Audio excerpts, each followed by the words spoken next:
Hello everyone, it's Tony here from Reads. Recording this for the second time because I somehow managed to record about 4 minutes of this video once with no and then end it with no sound. Anyway, this is the launch video for Remembrance Reads, which is my annual reading project for November, focused on reading books around World War One. So novels, poetry, short stories, memoirs, history, biography, autobiography. I started 4 years ago when I decided to read In Parenthesis by David Jones, a book which I'll come on to talk about a bit more later in this video. And then I expanded it to read more books about World War One. I think it's mainly been actually less about the historical side of things and more the literary side of things. I could check what I've read, but that would take time, and I'm not going to do that at the moment. Why Remembrance Reads in November? Well, in the UK, Remembrance Day is November the 11th. It marks the end of World War One, which, as you all probably know, came to an end at 11 o'clock on the 11th of the 11th, 1918. Originally in the UK, there was a 2-minute silence on the 11th of the 11th, regardless of what day of the year it fell on, what day it fell on.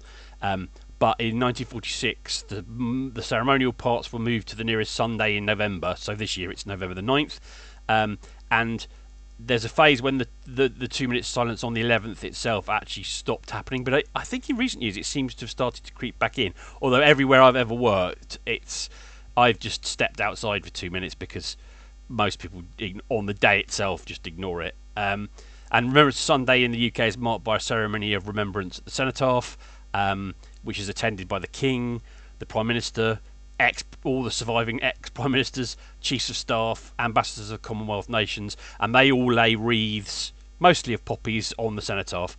And then there's a march past. Now, when I was a kid, there were still World War One veterans in attendance and lots of World War Two veterans. And of course, now in 2025, there are no World War One veterans left, and there's only a bare few from World War Two. I mean, I think, for example, the last surviving pilot from the Battle of Britain, British pilot from the Battle of Britain, died this year. So, yes, it's also the month where the Royal British Legion sells poppies, which people wear as a sort of mark of remembrance.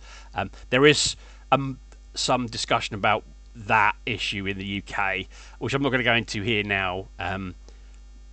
But basically, people wear a poppy as a sort of sign of remembrance. It's also a charity. The sale of the poppies raises money for veterans, and they picked poppies because, first of all, they grew very quickly on the battlefield, and secondly, because of the poem In Flanders Fields by John McCrae. Now, John McCrae was a Canadian lieutenant colonel and medical officer. Unfortunately, he died of pneumonia in 1918 after the war had finished, I think, actually. And that poem is probably one of the most well known. I'm going to read it to you and hopefully not read it too badly. It goes. I don't know why I needed the cough there. Anyway, in Flanders Field the poppies blow, between the crosses row on row, that mark our place, and in the sky the larks still bravely singing fly, scarce heard amid the guns below. We are the dead. Short days ago we lived, felt dawn, saw sunset glow, loved and were loved, and now we lie in Flanders Fields. Take up our quarrel with the foe, to you from failing hands we throw the torch. Be yours to hold it high. If ye break faith with us who died, we shall not sleep, though poppies grow in Flanders Fields.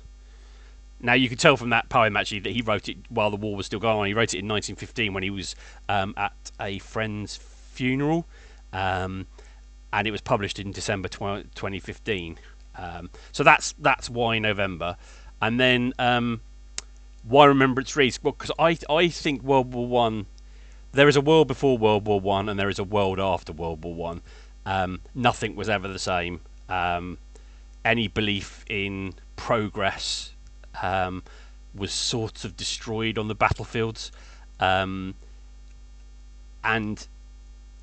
and it's also a war with huge casualties that is has less moral certainty than World War Two has. Um, it's seen as a meaningless war, a slaughter. British officers are seen as unimaginative, cold-hearted plodders sitting in their chateaus, sending thousands of men to their deaths with barely a thought. This is the sort of General Melchett from Blackadder school of lions led by donkeys. How true or not that is historians have discussed. The one thing I would say is I think there's an argument to be had that most generals of most sides in World War One were pretty terrible.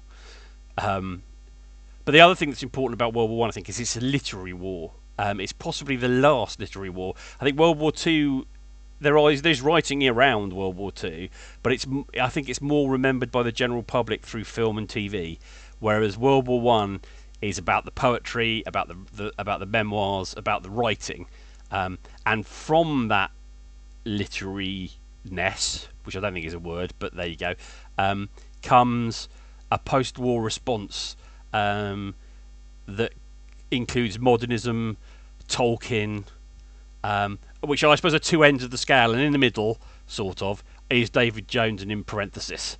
But there are other things that come out of the war as well: political movements, new nationalist movements, new artistic movements, and after World War One, and also there's an immediate. You can argue, and I think some historians have argued that World War One and World War Two are not two separate wars, but one long war with a quiet period in the middle. And that's why I think World War One is worth trying to understand better. Now, let me talk about in parenthesis for a bit. It's a long prose poem in 7 parts, where we follow Private John Ball from his departure from England to France, to war, and to death. It was written by David Jones, who served in the Royal Welsh Fusiliers alongside a gaggle of other poets and writers. Just Google World War One writers, Royal Welsh Fusiliers, and you'll be gobsmacked by how many of the people whose names are well known were in the Royal Welsh Fusiliers. It's generally considered that he was the writer that spent the most time on the front line in World War One. That's something that's probably could be argued. It was published in 1937.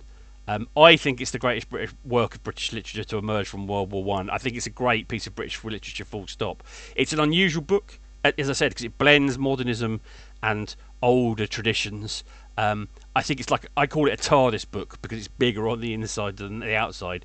You get modernism, military jargon, and references to and allusions to much older poetry, Igododin, the Mabinogion, the Song of Roland, the Bible, Shakespeare, Chaucer, Herodotus, Caesar, etc., etc., etc. And also, fundamentally, I think it's a beautifully written book, and I read it every year as part of Remembrance Reads. For me, it's the centre of the process, but I don't demand that anybody who does Remembrance Reads with me, which I don't know if anybody will do, but if you choose to do so, that'd be great. And you could join in by reading sort of any book from World War One. There is a sort of full set, if you want to tick off boxes of what I would call a poetry book, a novel, a history book, and a memoir stroke autobiography. If I'm going to give you an example of what is probably the most bog standard set that you could pick, there are anthologies of World War One poems. Penguin and Oxford World Classics both do one. Either of those are excellent. All Quiet on the Western Front, Goodbye to All That by Robert Graves, and Peter Hart's The Western Front. That would give you a nice set of books, and particularly about the Western Front. But there's also loads of stuff you can read about the non-Western Front. There's different locations: the Eastern Front, the wars in Africa and the Pacific, different types of warfare: the naval war, the air war, experiences of Commonwealth and colonial troops, the Indian Army, the Home Front, medical things like physical and mental. What happened to prisoners of wars? What happened to the injured? What happened to conscientious objectors? And of course, you could read in parenthesis. But I leave it entirely up to you. If you want to join me, that's great. I'd love to have some people along for the ride.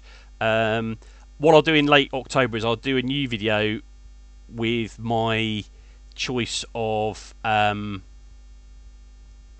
what I'm actually going to, my sort of TBR, for November. Also, I'm hoping this year to have a guest who will talk to us about In Parenthesis and David Jones in a bit more detail, but that's yet to be confirmed. And on that note, I end this second attempt to record this video, and I hope to speak to you all later on. All right, bye bye.